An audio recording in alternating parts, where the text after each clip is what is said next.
Hey guys, for our next problem, did you all see Avengers Infinity War? It's amazing. You remember when Thanos threw a moon at Iron Man? That was pretty cool. But oh, such a devastating ending. But let's take a look at this. Thanos throws a moon at Iron Man. The moon falls from a height of 6,000 meters.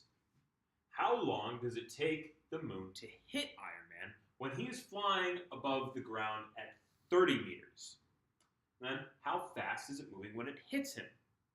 So, one thing that we can assume here is that if you watch the movie, everyone jumped and things landed kind of the same. There were places on Titan where the acceleration due to gravity was a little off, but for the most part, it was pretty close to that of Earth. So we can assume an acceleration due to gravity of 9.8. So let's go ahead, get started, write out our equations, list out our variables. S equals xi plus vit plus 1 half at squared. A equals vf minus vi over t. Over here, let's get our variables listed out. S, xi, vi, vf, a, and t. So, what do we know? What we know so far is that the moon falls from a height of 6,000 meters. But, hold on, before we set either of these, Iron Man's flying 30 meters above the ground. So we're not going to use a 0 for either of these. So we actually need to set a different reference point. Okay, so let's say the ground is our 0. And Iron Man, that's Iron Man, that's the trail of dust he leaves. And the moon, so here's 6,000. And I say 30 meters. Great. So 30 meters above the ground, 6,000 meters above the ground. How do we put that in? Well, if our ground is 0, everything above it is positive. Great. Well then, let's say 6,000 meters is our starting point.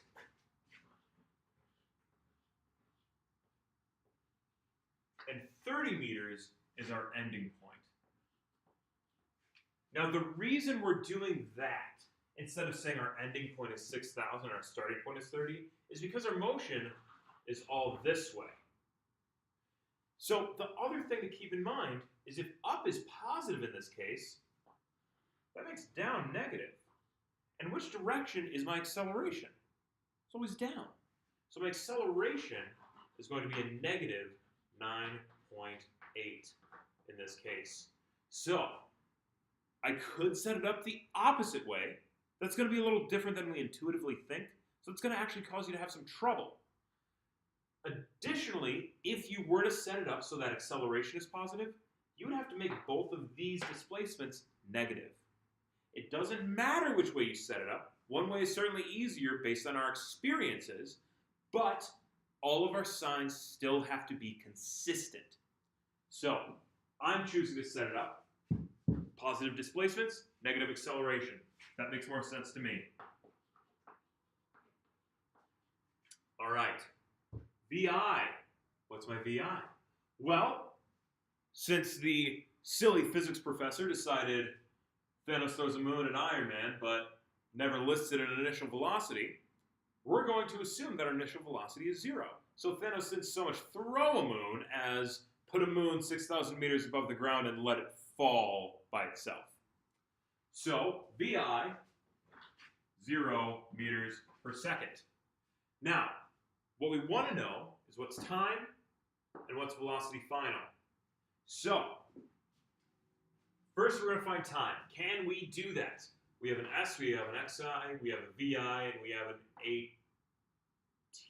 Okay, perfect. So, S equals XI plus VIT plus 1 half AT squared.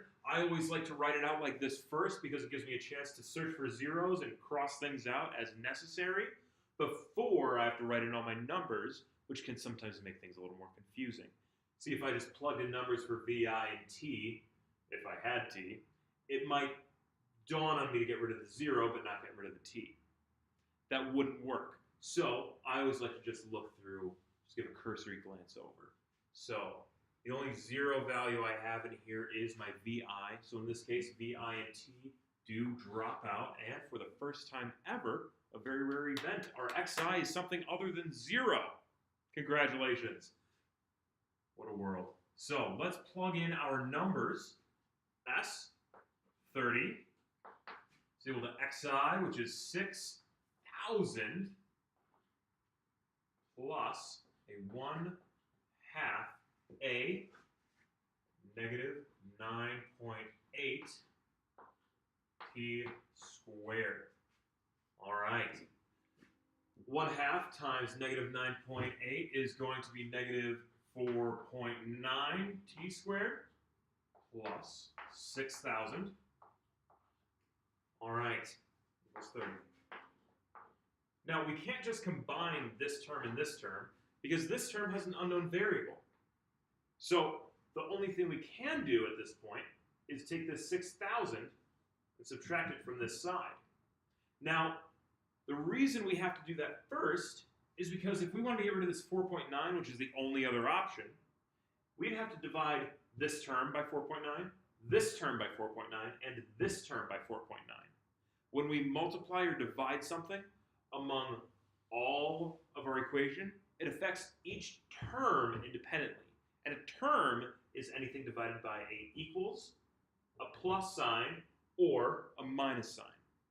So the first thing we need to do is get this 6,000 and this 30 put together. So we're going to subtract 6,000 from both sides. And that's going to leave us with a negative 5,970. Okay. Equals negative 4.9, sorry, hit a nail, t squared. Then we're going to divide both sides by negative 4.9. Ooh, and look at this. This is going to make this make perfect sense. The reason that it's going to make sense is because this is a negative, this is a negative. These are going to make each other positive, which is going to result in my time being positive because you cannot have a negative time. So let's go ahead and do that calculation real quick. Okay, so that gives us 1220 is equal to t squared. T squared, get rid of that, we need to square root both sides. So square root. And that's going to leave us with 34.93 seconds. Great, and that actually does make a little bit of sense. So, time is equal to 34.93 seconds. I put it in my variable list, and I box it off to make my instructor happy. And now, we want to know how fast is this moon moving when it hits Iron Man? Real quick, 34 seconds. You really think someone could move out of the way in time? Maybe the moon's just that big, huh? So, next, we've got another equation that will work to find our final velocity. We're going to have to rework it first. So A is equal to VF minus VI over T. Solve for VF, so multiply both sides by T. Give me AT equals VF minus VI. Add VI to both sides. Give me AT plus VI equals VF. VI is 0. Get rid of it. Acceleration is negative 9.8 times a 34.93 seconds. And that's going to give me a final velocity of negative 342.3 meters per second. Now, does that make sense? That should make sense, yeah, because our moon is moving in this direction, and we defined downwards being negative. So it should make sense that we have a negative velocity. So, write that over in our variable list, negative 342.3 meters per second. Box it out. Perfect. Thank you, guys. See you later.